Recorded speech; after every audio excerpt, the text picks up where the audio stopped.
नमस्कार मित्रांनो.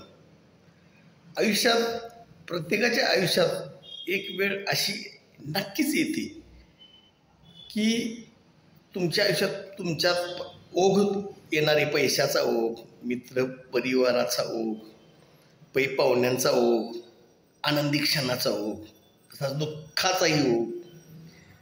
एक वेळा ते येणार म्हणजे येणार, पण कालांतरानं हे ओघ यायचे बंद होणार, कमी होणार किंवा थांबणार.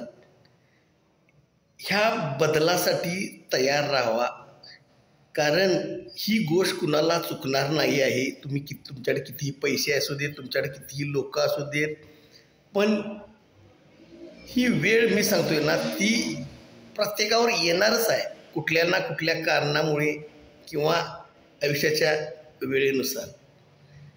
त्याच्यामुळे त्यासाठी तयार राहावा. अशा आविर्भावात राहू नका की नाही मी आहे असाच राहणार. बदल हा होणार आणि त्या बदलासाठी तयार राहावा. थँक्यू.